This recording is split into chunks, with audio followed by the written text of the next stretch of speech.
Hey, what's up, guys? I'm back with another Metal Gear Solid 5: The Phantom Pain, and then yeah. Oh, and so last episode we did the back up, back down, the extreme mode, and then we did the mission extraordinary, and find the film canister with the hidden documents and everything, and then we had to do two side ops, rescuing children. So now this video. In this video, I am not going to be doing any missions. In fact, we are going to be listening to cassette tapes. We are gonna listen to cassette tapes, and we're gonna catch up. So yep, this video would be only cassette tapes. But if you guys don't want to hear it, so just skip the video. Wait till next one. So yeah, so let's get right to it. Cassette tapes.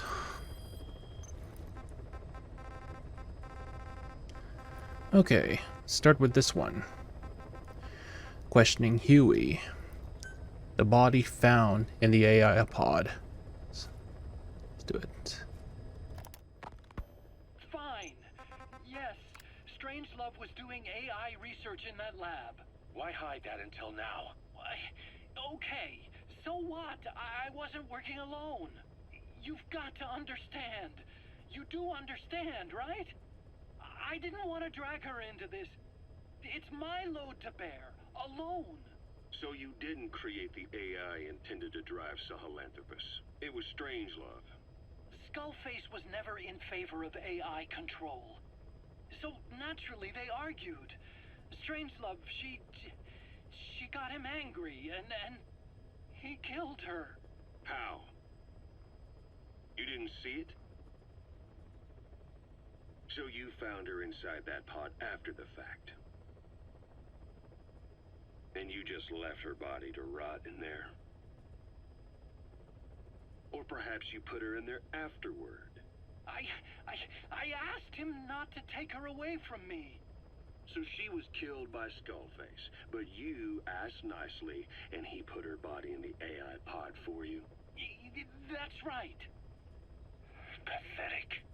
You know, we have another idea. That you killed her. What, me? I couldn't kill her.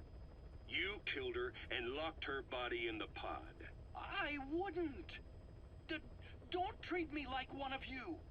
I can't just kill anyone whenever I feel like it. I'm a normal human being. Oh, I see. So you just shut her inside and waited for her to die. I would never do that. What, you mean she killed herself? Yes. She climbed inside that pod and shut the door. It can't be opened from the outside. It was suicide. Suicide, I said. She killed herself. She got in when I wasn't looking and suffocated. She'd often try to do things like that. By the time I realized and opened the door, she wasn't breathing. Clouds. I got scared and shut the pod again. I couldn't bring myself to open it back up. That's right. Me? Kill her? What is wrong with you? I see. Just tell me one more thing. Haven't you gotten enough today? Okay, I see it's a painful memory. You don't have to answer, just listen to the question. You see, we examined her remains. She had a scar on her lower abdomen, a surgical scar. It had been stitched up and had fully healed, meaning it was long before her death. She had a child, didn't she? Your child. Where's the kid? How should I know? So there is a child. I've never seen his face. What do you take us for? They took it all. Even my child. I didn't even know he'd been born. I lost everything. How old would he be? It's 4 years since then. And you know it's a boy. Strangelove said so. And his name? We called him Hal, even though I never saw his face.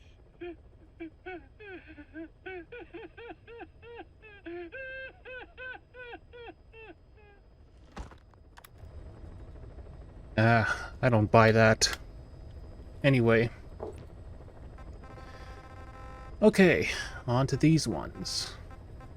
Skullface's Objective Tape 1. Skullface's Demise. Skullface has finally burned out. The world is rid of his existence at last. Was he still alive? You could say that. But you could also say he'd been dead for decades.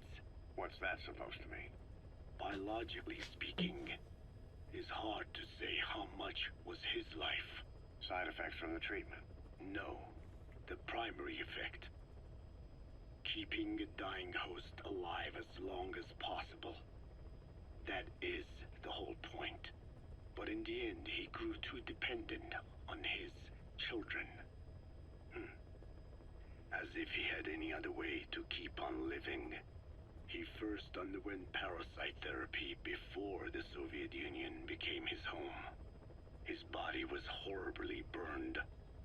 Fire washed across his thin young frame and stole his skin and his throat, even his lungs. Only through repeated therapies could the parasites keep him alive. Most of his life became something the parasites gave to him. And then he lost the ability to die. That is correct. The parasites live on past the host's death, still aiding cell composition. At that stage, there is no way to extract them from the host cells. There is no way of knowing when the last cell of Skullface's body would die. The only choice was to burn the whole thing. And his children, along with it. And I am one to talk.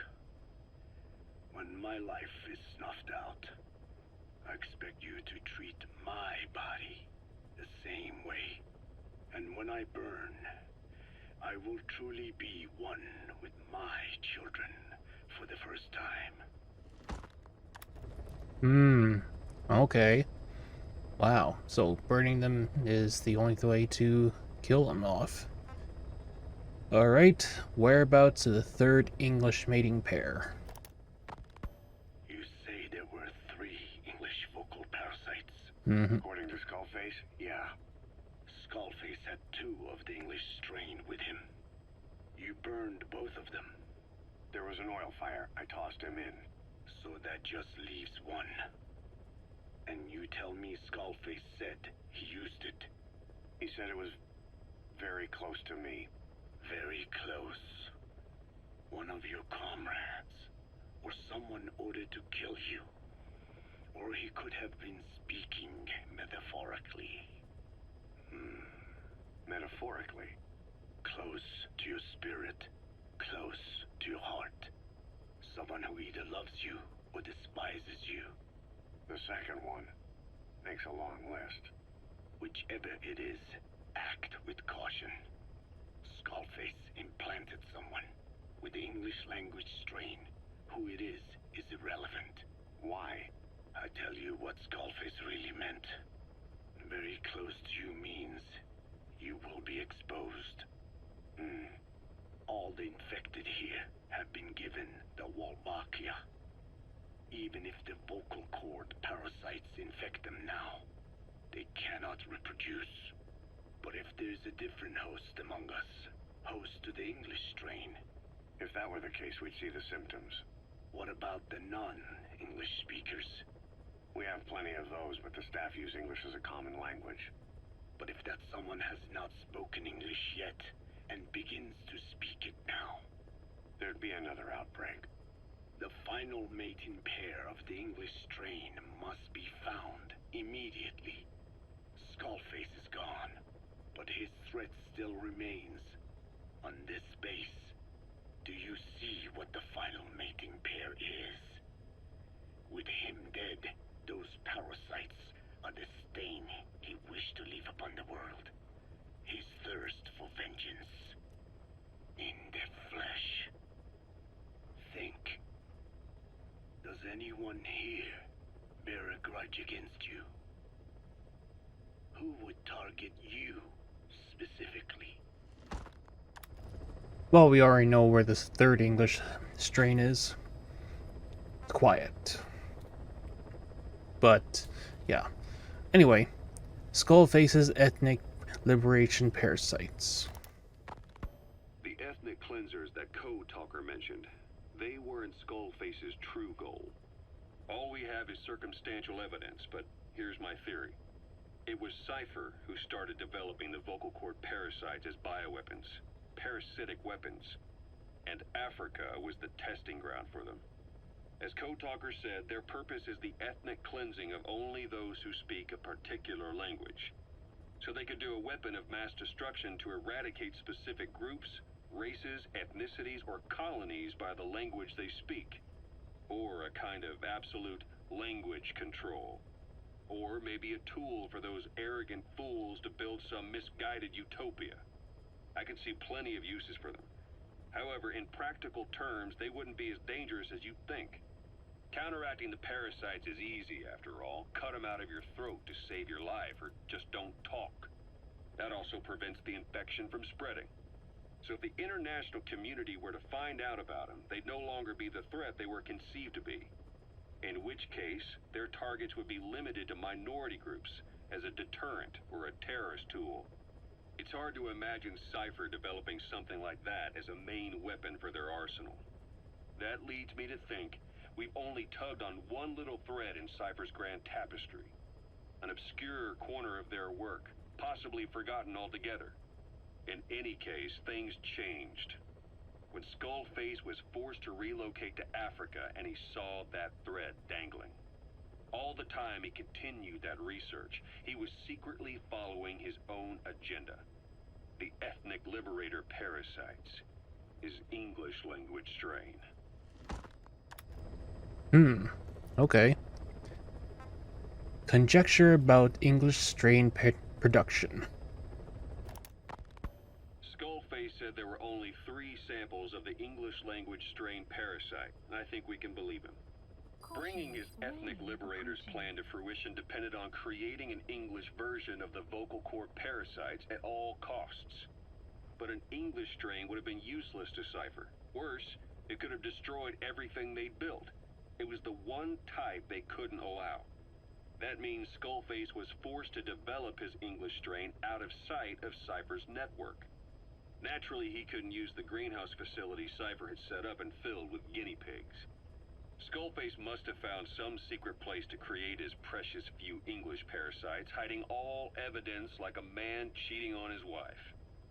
Somewhere, an entirely standalone environment.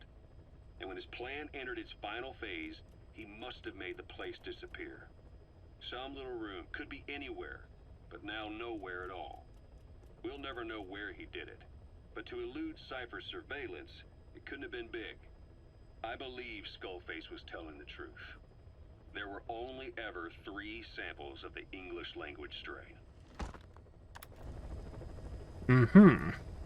Yep. World reactions to Sahelanthropus. This is an important tape. Why activate Sahelanthropus in Afghanistan? This is how Skullface wanted things to play out. The Soviet Union secretly develops a new type of nuclear weapon and successfully deploys it in Afghanistan. Revealing the existence of Sahelanthropus results in a return to the glory days of the Cold War. The threat it poses reignites the nuclear arms race between the world's major powers. The demand for nuclear weapons increases around the globe. What if you then introduced a nuclear weapon anyone could get their hands on? Non-nuclear nations, militant groups of all shapes and sizes, they'd all jump at the chance. Sahelanthropus was a marketing tool to sell nukes all around the world. But I think it's safe to say that plan was stamped out before it got up and running. The world's intelligence agencies never did turn up anything conclusive on it. After all, Sahelanthropus vanished before word could spread. Everything that's happened is already a fading memory, never to join the pages of history. Except for Cypher. Cypher won't forget. They'll already be working on something, quietly, beneath the surface. they'll use the pieces of data scraped together from this incident to build their own bipedal weapon. It'll take them a long time to complete it, but for now, the greed sector have found their new life's work. We'll have to be ready too. Right. Okay. Skullface's objective, tape 2. Skullface 9 years ago. Hewitt's dug up some interesting facts about our skull-faced friend. 9 years ago, he was exiled to South Africa, stripped of political power. The upshot's that he ceased being a serious threat, in Cypher's eyes anyway. They eased up on surveillance, giving him an opening to establish his own military unit, one that answered to his will alone. Those men likely had no idea their orders were coming from Skullface. They probably didn't even know the organization was a part of Cypher at all. Anyway, it was in South Africa where he found renewed interest in parasites. And when he discovered the vocal cord parasites, he began to make his plan. Wipe the English language out of existence. Free the world, not by taking men's lives, but by taking their tongues. In his eyes, the greatest symbiotic parasite the world's ever known isn't microbial. It's linguistic. Words are what keeps civilization, our world, alive. Yep. Okay. Multi-ethnicity of the United States. There was something Skullface said. America is made up of many peoples, but those peoples never mix. Quite so. One nation, home to hundreds of different ethnic groups, many of whom stick to their respective living areas, little colonies, not interacting with other groups, going out of their way to avoid one another, their land, organizations, relationships. Thus, the United States of America is no melting pot. It is more of a salad bowl. It is not made up from one people, but for its minorities to function in society, a common ground is needed. Language. Even if the country is not one. No, because it's not one, a lingua franca is necessary. English.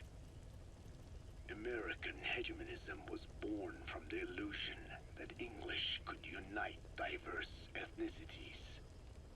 In taking in people from around the globe, America became a microcosm of it. Now the boundaries between it and the rest of the world have become blurred. However different our neighbors may be, English enables us to create symbiotic relationships with each other.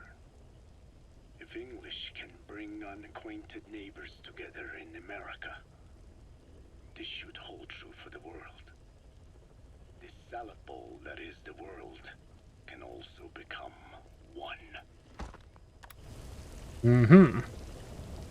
Okay, that's it. That's it for that tape. Skullface's objective, tape 3. Rulers and language. A ruler's greatest wealth is not money or land. It is the number of individuals under his control. Subjects who work, consume, are there to be used as pawns in war. For a capitalist ruler, his people's power becomes his power. You are the same. With your diamond dogs, you spin it with your speeches.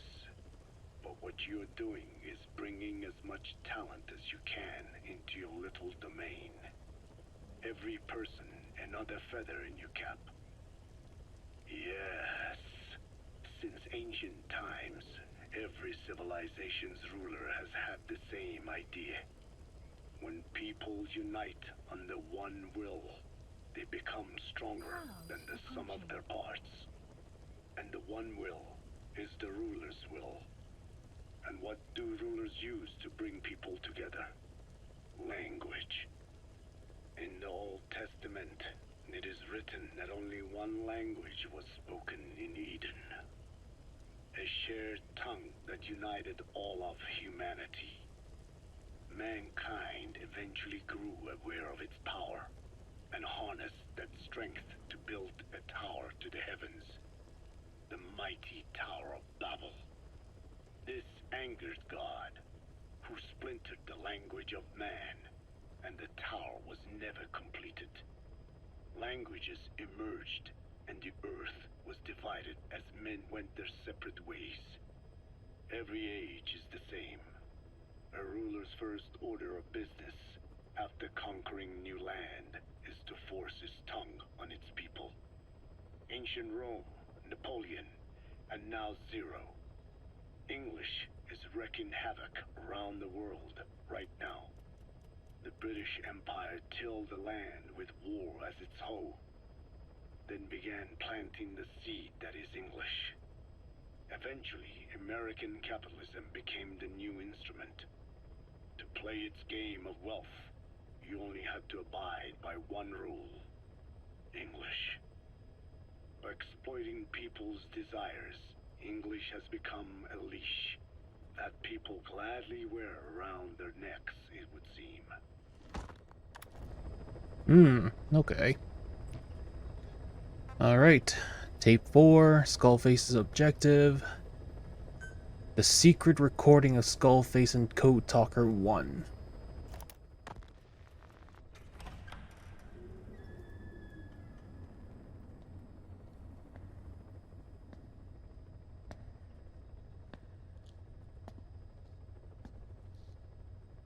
Ya'at-e.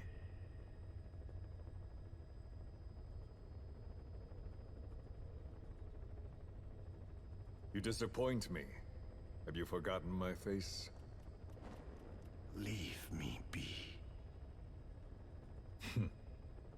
You won't respond to anyone else, so I figured it must be me you wanted to see. But now you won't even look at me. Have I not suffered enough? Not until you've eased my suffering first. To tell you the truth, old man, I'm in a bit of a bind. It's about your children. You know what I mean? The parasites. The ones that infect a man's throat, killing him if he speaks their language. They must not be allowed to multiply. You are allowed to live only in order to help me. But you don't want to, do you? So why not choose death instead? Because you want to protect the Diné and their land from me. That's your purpose, isn't it? Don't lose sight of that now. It's in your interest to cooperate. Because if you don't... Madness. The parasites can't detect your people's tongue. So I'll just have to resort to more heavy-handed means. I have the greatest respect for your people.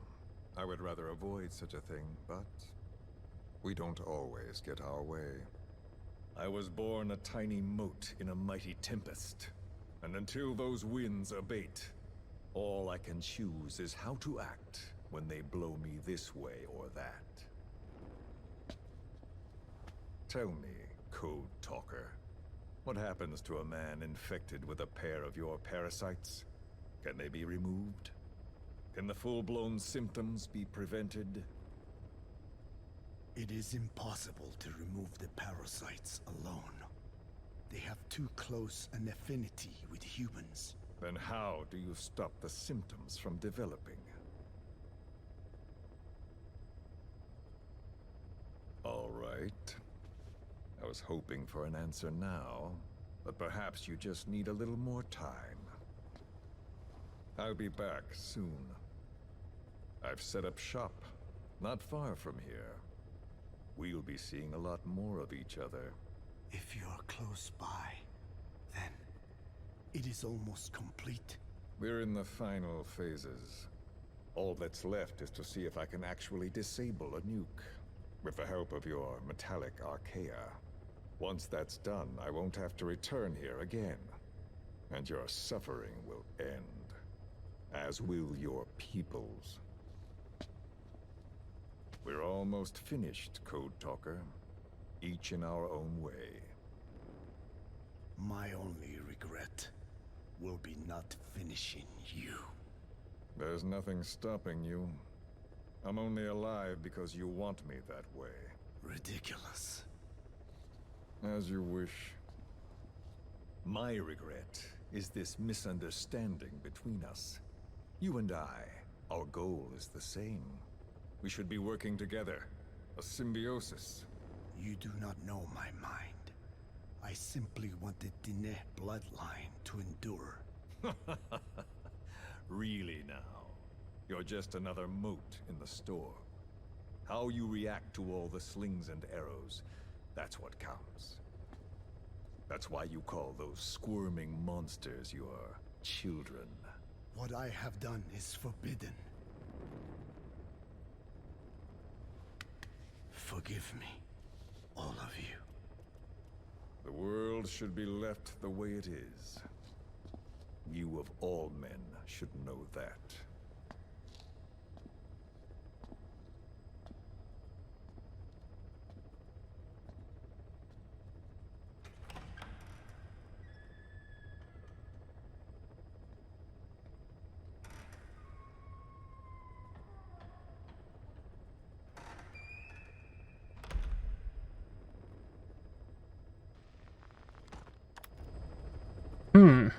Okay.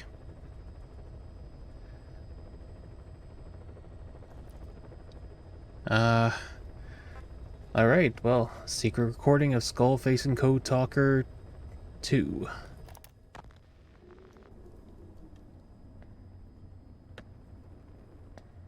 Forgive me, but my schedule has changed. The time for grace and good manners has now run out. Please. Torture will not work on me. Surely you know this. Oh, I have no intention of getting rough with you. You haven't been beaten. Your hands aren't even tied. Just like me, you live in symbiosis with countless parasites.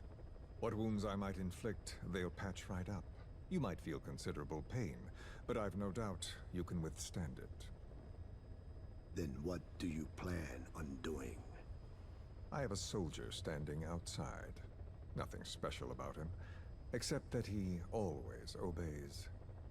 I have given him one instruction. Whenever I ring this bell, he passes on a message for me. That message is simply, go. What is this? After that, though, it gets complicated. The message will arrive at a room, a little bigger than this one, nothing special. Some of your people are in this room, surrounded by my men. Enough of this. They pick them at random. No regard for age, gender. In that, I suppose, they're different from you. Not as discriminating. They tied them up, one by one, blindfolded them. We had to maintain order, you understand? You bastard. Go. When they hear that, my men will pick one of your people and infect them with a parasite. Your parasite. It won't work on my people. True. The vocal cord parasite doesn't respond to your language. But what about English? An English strain. It exists. A ring of this bell, and they infect one person. If that person abandons the Navajo language, the English strain will trigger symptoms. You monster. So, it's quite simple. Every time I ring the bell, another of your people is infected. Don't do this. I don't want to do this. I'd rather not have to ring the bell, which is why I'm hoping you will talk to me. What do you want? What else could you possibly want? You know the answer to that. How to prevent the symptoms caused by the parasite. You cannot control it like some slave. Forget the idea. Forget it. Unlikely. I will never tell you. What have you done? You made me do that. You black-hearted... Settle down. Don't use it again. Well, that is up to you. All you need to do is tell me what I want. How to prevent the vocal cord parasite symptoms. Why? Why do you need to know? The adult soldiers at Amasa are all dead. What? The parasite traveled downstream. How? It would appear that he was involved. Another demon who woke up from 9 years of slumber. As a result, the vocal cord parasite spread through the village. I told you this would happen. It was an unfortunate accident. He is becoming an annoyance. He may stumble upon the truth sooner or later, but I suppose that is really of no consequence. One day, he too will pay for what he has done. Black Anna. The real demon is you. You know, this incident made me realize something. You are right. I should have acted with more humility. These creatures cannot be controlled. All the more reason I require a means to stop them. There is no such way. Oh, really? Wait! Don't ring it again. It is up to you. Out with it! I see now. There must be more to it than that. What? They are in you. You use this land to breed more of my children. And not just here. No. In pursuit of your ethnic cleansers. You sifted through many language strains. Finding hosts. Breeding more and more. You would have been infected in the process. Infected with countless strains. Most likely your mother tongues as well. Romania, Northern Transylvania. You found that one too. Yes, the Hungarian strain. That responds to the CK's dialect. Silence! Black Anna.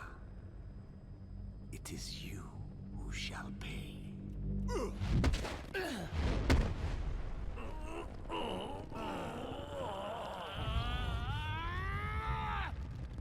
Is this your retaliation, old man? Let my people go, and never bother them again.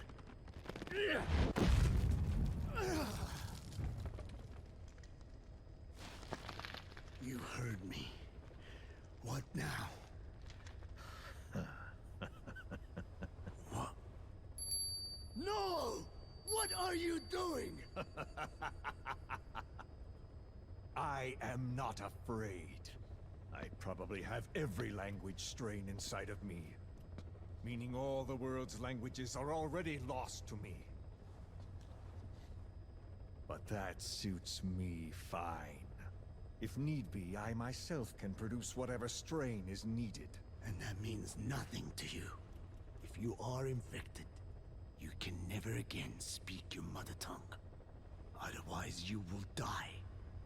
As will every one of your countrymen. A few words here and there won't trigger the symptoms. And besides, the time is not yet right to show this face in my homeland. Not until my revenge is complete. Now... Stop! We're out of time. I have to get going. Well... No!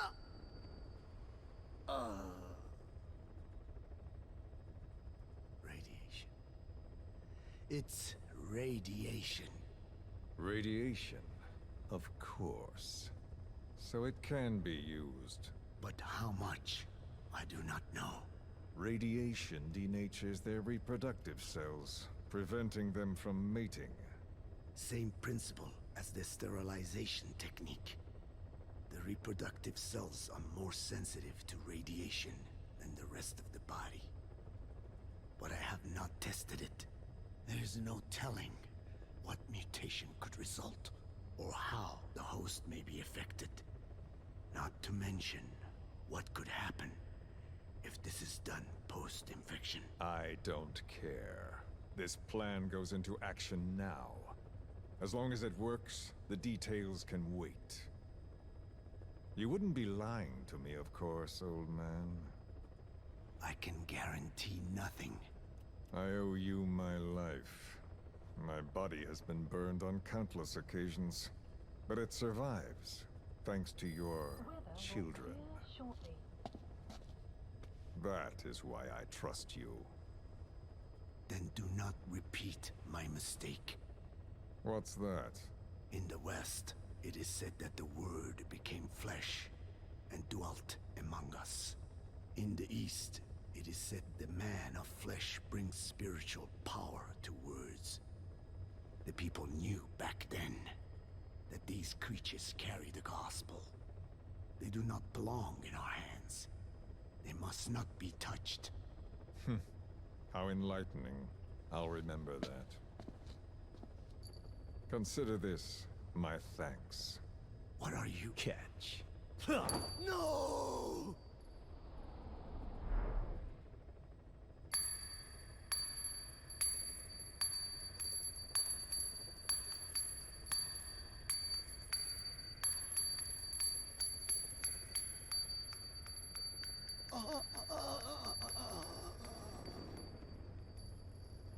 Well then, I'm afraid it really is goodbye this time, Code Talker.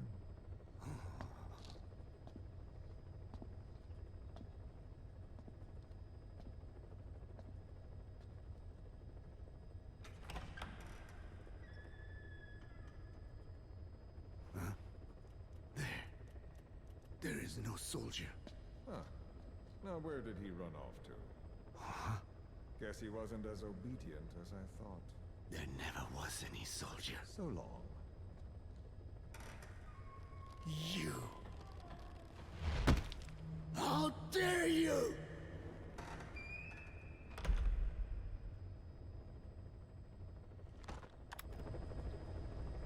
Okay, that little...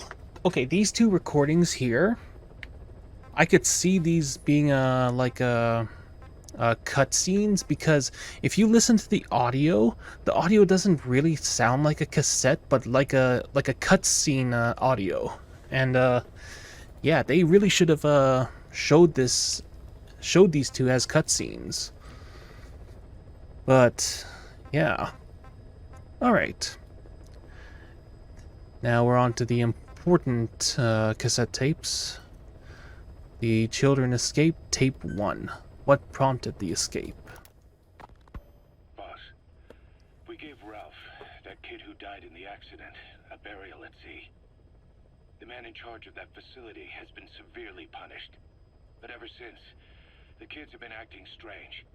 It's obvious they've lost their trust in adults. I was getting reports of them ignoring the staff, or getting insolent, and even violent. And a few days later, several of the kids did a disappearing act. They snuck into choppers and shipping containers and got off base. Why? Your guess is as good as mine. These kids were born in a war zone, and forced to grow up as war fighters. If they're left alone, war is how they'll die. But I thought we showed them there are other reasons to live. I never liked having children on Mother Base. But the thought of them going back to the battlefield and picking up their old lifestyle is something I can't stomach. It makes me think of Chico, 9 years ago. We have to get those kids back. Hell, they know too much about our operation. I never expected even the kids to betray us. Oh well, you know they're very unpredictable. Anyway. Yes, The Children Escape, Tape 2, The Mastermind. Snake, you remember the White Mamba? Of course, he's been going by Eli since we brought him on base.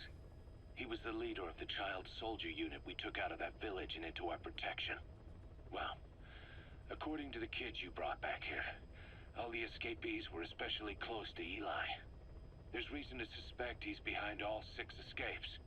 We've already detained him. I'll be questioning him shortly. Wait. You'll be? Ocelot. You're incapable of taking an impartial stance with those kids. Question them all you want. It'll get you nowhere. Ocelot, you get too many kicks from your art of interrogation. It's not a matter of art. It's about quick, minimal strokes of psychological warfare. That's what gets the answers. And it's the best way to keep both questioner and subject safe. The risks only increase the more an interrogation drags on. At that point, it causes as much pain to the inflictor as the inflicted. Like I said, too many kicks. What I'm trying to tell you is we need quick results. Otherwise, it'll be too little, too late. I know that. And besides, I know the subject. I won't go overboard with a kid. Forget it. You're not needed. Snake, we'll want to question the other kids too. Be sure to bring them all back. Okay. If I can. I mean, I will have to. Alright, the children escape, tape 3. Eli's explanation.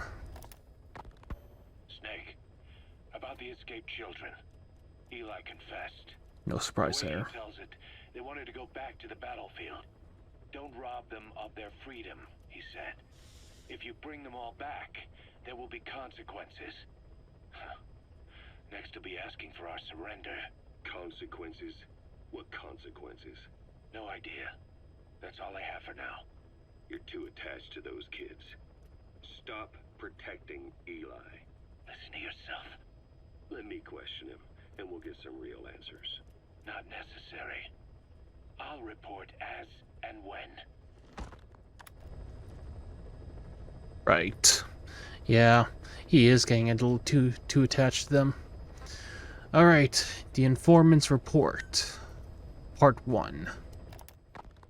We finished decoding the informant's report. That floating kid we've run into a few times now. Looks like he was a test subject in clinical experiments. The Soviets called him the Third Boy. The Third Boy was brought to a lab on the outskirts of Moscow from Czechoslovakia, after which he was due to be sent to a research center in Leningrad, then Siberia, and finally an academic town in Novosibirsk. It doesn't appear that the researchers witnessed the talents we've seen from him, but nevertheless he was quite the popular subject. His latent cognitive abilities suddenly awoke en route to Moscow. According to the report, the Third Boy was easily influenced by other individuals' biofields. Evil thoughts, in particular. They affected his mind like a virus. Extreme anger or resentment, motives for revenge, in other words. Now, during the transport flight to Moscow, the boy was exposed to a powerful mental energy field coming from a certain individual. Ever since, being conscious of his powers, he's become a sort of energy generator. What's unique about him is the way his acute telepathic abilities get taken over by another person's will. The boy began to physically parasitize individuals experiencing extreme anger and codify the host's desires. This includes amplifying the host's natural strengths. Or, in accordance with the host's desires, he can also implant program code in another individual, making them a puppet, essentially. Human neural synapses transmit weak electrical currents between neurons. These electrical currents, though at a level difficult to observe, warp the magnetic field outside the body. The Third Boy is able to pick up these weak fluctuations. Contrary to psychotronics, which involves controlling the human mind, his abilities as a receptor are too high. The emotions he picks up from another individual are amplified and unleashed into his body as they recur in his brain. They turn into microwaves, which then affect the physical world, triggering paranormal phenomena like the spontaneous combustion of organic matter or psychokinesis, moving an object without touching it. There's one other thing. While he's parasitizing a host, the boy's ego gets shut away, allowing the will of the host to take control of his powers, like some annoying static drowning out your own voice. That means he isn't responsible for what's been happening. Somebody's extreme anger has manifested through the third boy's powers in ways none of us could have predicted. Which would mean this was going on somewhere around us. Okay. So, part 2. Looking back on it, a lot of things make sense now. The man on fire, Sahelanthropus, they both came to life thanks to the third boy's powers. Everything has been happening through him as a catalyst. We first saw him in the hospital on Cyprus. The boy parasitizing the man on fire's desire for revenge gave him his new abilities in return. He next appeared at the Hamid Fighters Fort where the honeybee was hidden. There, the boy parasitized Skullface's vengeful mind. He controlled Sahelanthropus, making it do whatever Skullface wanted. Same goes for when we extracted Emmerich onto the chopper. When he appeared at the Devil's House in Central Africa, Skullface's will controlled the man on fire via the third boy's powers. Everything is clear up to this point. But even the informant couldn't pinpoint who the host was in the cave within Serac power plant. Sahelanthropus suddenly became active, then crushed not only the man on fire, but Skullface as well. Surely neither of them could have been the host. Who else was at that location and bore anger more extreme than either of them? Whose will was controlling Sahelanthropus? According to the report, emotions transmitted in children's brains affect the surrounding magnetic field more strongly. Cerebral nerves are covered with insulation called myelin sheaths to increase impulse speed. The reason for this leakage has to do with the fact that children's myelin sheaths are still developing. So, how many children do you remember being there? Children with a burning desire for revenge and bearing a grudge against you. I can think of only one. Eli. We don't know what kind of life he's had, but the resentment he's shown toward adults is nothing short of extraordinary. The third boy resonated with Eli's mind. And that means Eli bore the strongest animosity of all individuals within the boy's reception range, estimated to be a 3-mile radius, beating out even Volgan and Skullface. The third boy has probably remained hooked on Eli's anger since. You remember at the Devil's House, the third boy showed an interest in Shabani? That must have been his ego making a rare appearance. He may possess abilities far beyond anyone else in the world, but he's still a kid. Maybe them both being kids was enough to bring them together. And if so, maybe with Eli, he isn't feeding off him, but acting in symbiosis with him. Yep. So yeah, basically, Eli was basically controlling Sahelanthropus through the third boy. Yeah, that basically makes sense. Okay, part 3. So what kickstarted the third boy's powers? If we look at the location and time that his plane went down, we can make a pretty good guess. When the plane experienced the first anomaly, it gave an accurate report of its position to a control tower, due north of the Black Sea, 125 miles east of Kiev. Dead south on the Black Sea is Cyprus's Green Line. So the plane's position was directly north of the hospital where you'd been asleep for 9 years. And this anomaly was reported at exactly the same time that you woke up. The plane was enveloped in flame from the inside out. The fuselage burnt to ashes. There were no survivors, at least not publicly admitted. Your thoughts formed a synchronicity with the boy's psyche and were amplified inside his brain. That would have been more than enough to trigger his abilities. Your rage was like a big bang in his head, blowing the lid off his powers. The boy was then secretly moved to the lab outside of Moscow where Volgan was comatose. There, Volgan's thoughts resonated with the boy and he was awakened. Volgan became the man on fire, hell-bent on getting revenge on you. His instincts led him straight to you. Skullface knew Volgan from Operation Snake Eater, or perhaps from even before. Monitoring this pair of extraordinaries, he discovered the hospital and sent his assassin and XOF. Skullface was probably watching the situation from close by. Then, realizing how useful these two test subjects could be, he approached them. Reacting to Skullface's thirst for revenge, this time the boy let Skullface's will control Volgin. Volgin, at times driven by personal revenge, at times through Skullface's will, kept on moving, though his body was little more than dead meat. Perhaps there were moments where even your thoughts affected him as well. But without the boy's power, it was like the plug had been pulled from the socket. Everything was powered by anger, malice, revenge. This is how the end of the report sums things up.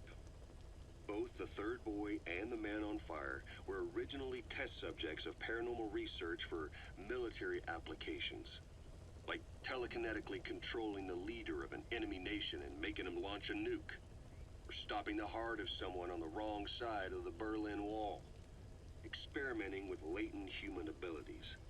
They were used as tools of the Cold War. The boy's only crime was being born with unique gifts. But he was sacrificed on the altar of war. His life reduced to slavery under other people's wills. Turned into a living weapon with no will of his own. And eventually the only emotion he could feel must have been the desire to get revenge for the hand he'd been dealt. Boss, it's you that awakened the boy's powers.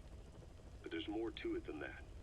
I guess the anger emanating from you was something he could truly relate to. Yeah. Well, that actually does make sense. Okay. No, the last three. Yep, last three. Last three cassette tapes. The Hamburgers of Kazuhiro Miller Tape 1. Code Talker's Eating Habits. I have spoken enough. Your men can take it from here. Will you permit me to rest? Have something to eat? I thought you don't eat. I can subsist without food. But there is more to the act of eating than nourishment. We receive nature's blessings, and we affirm our part in it. And in doing so, we express our gratitude. Sorry, it's, hearing you say you don't need to eat and that you're part of nature in the same breath. Anyway, what can we get you? Not exactly a five-star restaurant, but the kitchen's used to serving a lot of different appetites. Hamburgers. Hamburgers? Even we Dinne have become Americanized. I eat them often back home. And you just can't let them go. Well, as far as symbols of the American Empire go, hamburgers are pretty good. The victory of capitalism. Your people suffered so much at the hands of America. And you ask for hamburgers. We have suffered more than you can know. But I do not see hamburgers as an accomplice. A single dish, providing a balanced helping of nature's blessings. Meat, grain, and vegetable. How could anyone hate such a magnificent thing? Says the guy who can survive on photosynthesis. Balance has nothing to do with it. You just like a good burger. That is also true. Be warned, though. I have very high standards. Don't worry. I do too. All right then. One good old-fashioned all-American icon coming up. I look forward to it. Okay. Alright, the Hamburgers of Kazuhiro Miller Tape 2. Kazuhiro Miller's Research. I hope you bought a better hamburger this time, Kazuhiro. Right. Well, The last one was lacking in every way. The patty was too thin, the bun too dry, and the lettuce days old at best. hey, that was 100% all-beef patty, and no shortening in the bun either. Nature's blessings, unadulterated, in hamburger form. Is that it? But when taste falls short, so does our gratitude to nature. Making such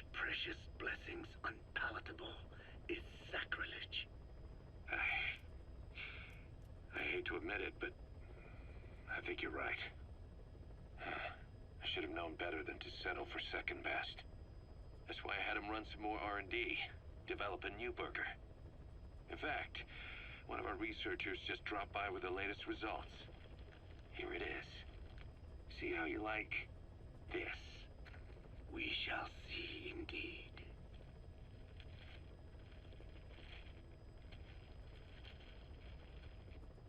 I thank you for this bounty, Mother Earth. So, what's the verdict? Not bad, And? but it does not hold a candle to what I ate back home. Everyone's a critic. Damn it. I was sure the Kobe beef, but maybe we didn't have enough. If we had any more, we're cutting into our profits. Profits? We'll be taking a loss on every unit.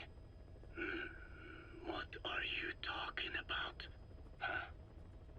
Oh, anyway, I'll be back with another round of product. I will be waiting. Did you say product? Yeah, what do you mean, product? Okay. Alright. The Hamburgers of Kazuhiro Miller, Tape 3. Kazuhiro Miller's Epiphany. Feeling hungry, old timer? Old timer. I do not get hungry, no. But you have a new hamburger?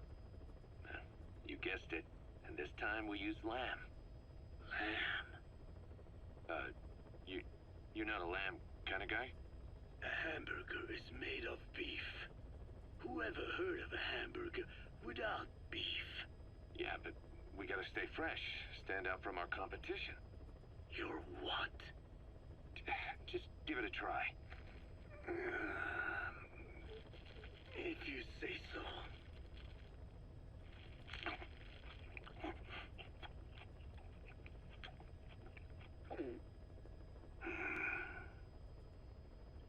Not bad. But I cannot call this a hamburger. I thought we were onto something this time. Maybe the problem is that it looks like a regular hamburger. Gotta think outside the box. Too much baggage if they come in expecting just another burger. Let's see, cotton candy? To make it look like a sheep? Yeah. Just a minute. You really think people would eat that? What is it you are planning? Are you using me? A taste tester? A one-man focus group? Well, actually, already started. I got a place called, Miller's Maxi Buns. You are kidding me. Well, to be honest, business hasn't been great. No one seems to like my, buns. The Ocelot said Diamond Dog's budget did not add up. But you don't mean to tell me. What? No. Our black budget's got it all covered. I'm not embezzling GMP or anything. Still, let's not say anything to Snake, okay? Very well. However, Kazuhira, it takes more than premium ingredients and a clever recipe to satisfy the palate. Okay. So what do we do? The palate seeks one thing. Chemical additives. Chemical additives. There is nothing mysterious or spiritual about good flavor. The tongue simply identifies specific amino acids, which the brain then recognizes as appealing. Therefore, all that is needed is to chemically isolate those amino acids and incorporate them into your products. To be clear, I speak of flavor. The rest is irrelevant. That seems a little extreme. Do not forget that I am a scientist after all. And using science for the benefit of others is a joy. In seeking coexistence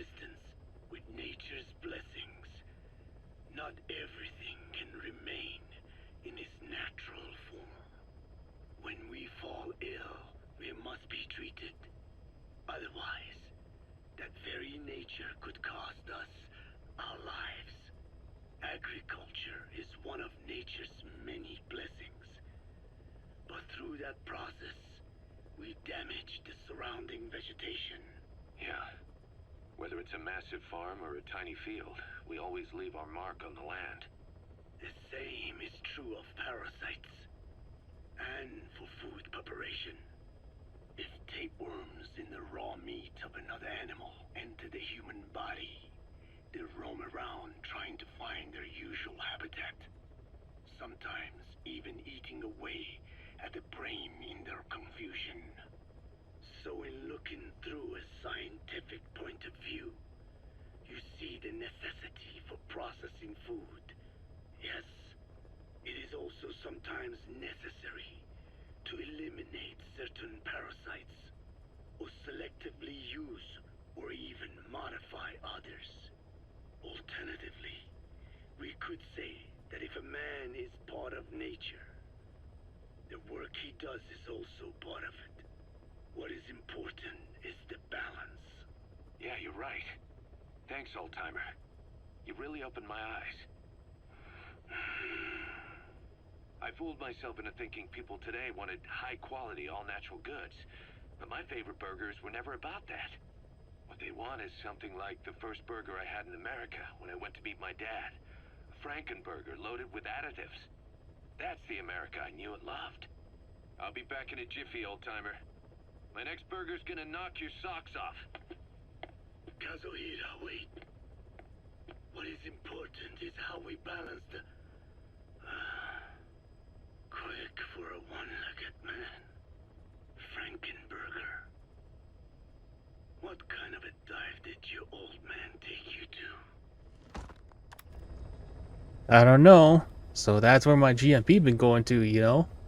Making burgers. So that is all the tapes. We're all caught up. And yeah. So I guess that'll be it for tonight.